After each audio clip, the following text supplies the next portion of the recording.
For 200 years, this was the limit of human memory. A 2D snapshot of a moment. All the emotions of a memory being trapped in a static, flat frame for all of time. But what if photos stopped being flat? What if we could walk back into a photo and relive it like we were physically there? Well, with recent advances in 3D Gaussian splatting, we can. What you are looking at now is a 3D recreation of a photo created entirely offline and being viewed life-sized in virtual reality.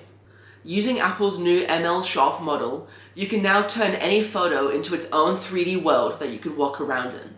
I've been playing around with it for a few days now, and honestly it's a little bit unreal. I don't know how well it comes across on camera, but when you're wearing the VR goggles and seeing actual 3D, it looks really uncanny, like you're actually there. Something that a normal photo can never do. So here we have another example of one. So this is again me as a young kid. You can see if we look at me, I'm standing in 3D. My hands, I'm holding a leaf for some reason, but it's going out the front of my face, and I can see my face is a little flat if we look at that from the side. Didn't get that properly right, but you can see that leaf. There's even curves in the leaf, curves in the arms, and you can see me standing here. Not only that, but if I go side to side here, sorry about my play space border coming into view, but if you go side to side here, you can see how the different distances move at different speeds like it would in real life. So if I walk past me here and look around, you can see the back, and because it does not have this data, it doesn't try and use AI to fill it in, it just makes it black. Or it doesn't even make it black, sorry, it's just, there's no data there, so it doesn't put it there, which I think is a really smart idea. Because if I want something to look at my memories, I don't want it hallucinate in something that's not there. Everything you see here, besides the depth data, wasn't created by AI. This is created by the photo, you know? The depth data, the AI just creates this fake depth data that it goes off of it. Anyway, so you see that, me there, but we still have an entire scene. We can see the hill off in the distance, we can see the water, see the sky, and we can keep on walking. We can walk on this path. And the further and further away I get from where the photo was taken, the further away I get from that perspective, the worse it's going to be. But I can just keep on going. Now, unfortunately, my play space is here. I can't move any further. But, you know, you can imagine if you had a massive play space, you could kind of just walk through a memory. But I think the best place to view it, of course, is from about where the photo was originally taken up the front here. So that's me. Alright, so now I'll walk through how you can run this model for yourself, locally. It is super easy, really quick. I'm personally on Linux, but if you're on Mac, it should be pretty similar. And if you're on Windows, you can use Windows, but I'd say use Windows subsystem for Linux. I just really like Linux. Use that if you can. Anyway, so to start, all you gotta do, you have to go to this GitHub page, apple/ML Sharp. So this is the page, this is where they share the code. Here are the, here are all the people, very smart people, that have made this, so, just give props to them. Anyway, so you want to first git clone this repo. So we'll copy that, head over to the terminal, and just write git clone, and paste in the link. And what that's going to do, it's going to clone all the code from the terminal, and what that's going to do, it's going to clone all of the code from the GitHub, just locally so we can use it here. Now, while that's loading, just know, you will need a software called Anaconda installed. Anaconda is just a way you can run Python. It runs it in, I'm pretty sure, I don't really know to be honest, but it runs it in environments, virtual environments, I believe, just so you can run different versions and it doesn't like mess with everything. So you're going to need that installed. I already have that installed, but if you don't, Windows has a tutorial, Mac has a tutorial, everything like that. Alright, that's just installed, so I'll just cd into that, and yeah, it's time to start running.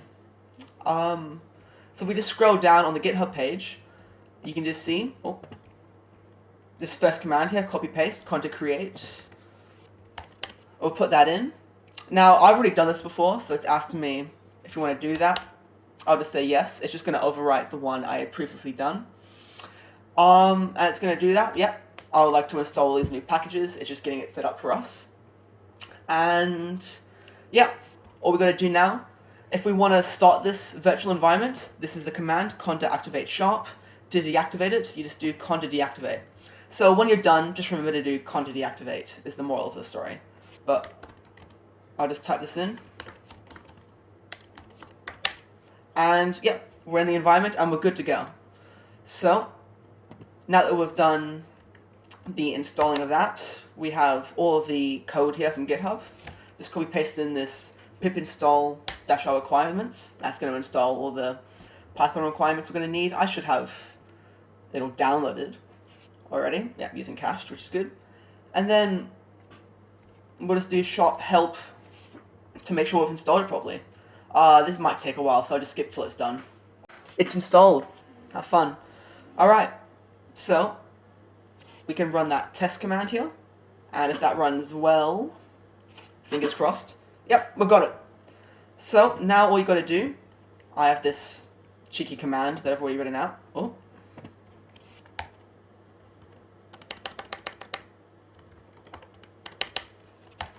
Is run a command like this. So I have two folders already set up. This folder, an input folder, and this folder as an output folder. I'll go and have a look at them here. So in the input folder, I have the photo we want, which is, this is when I ran the 10K. If you want to watch that, I have a vlog, go check it out on my channel. Oh my god, I'm such a great YouTuber.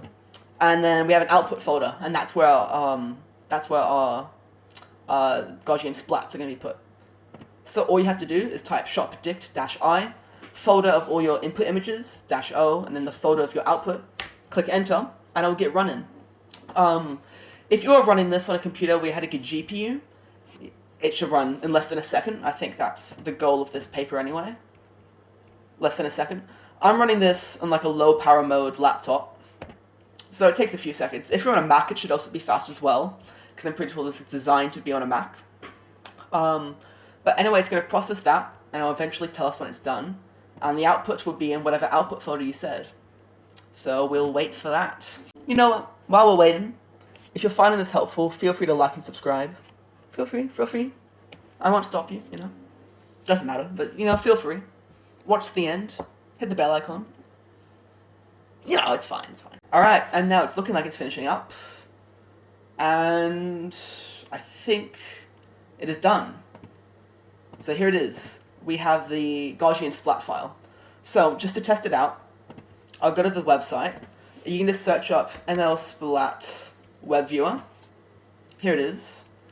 And I'll just drag that into here, and we can see the output. So boom.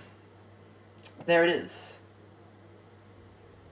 Looks a little uncanny, but no, that looks good, Play a little animation here, but yeah, that's how easy it is. So if you don't have a VR headset, you can just use this website here to go and view your splats. It's pretty good. I think that's done pretty well. It got the arm a little bit messed up back there, but besides that, that's got a good depth. It's got all of us. It's got that bag down there pretty well. It's good. It's got that bag down there pretty good as well.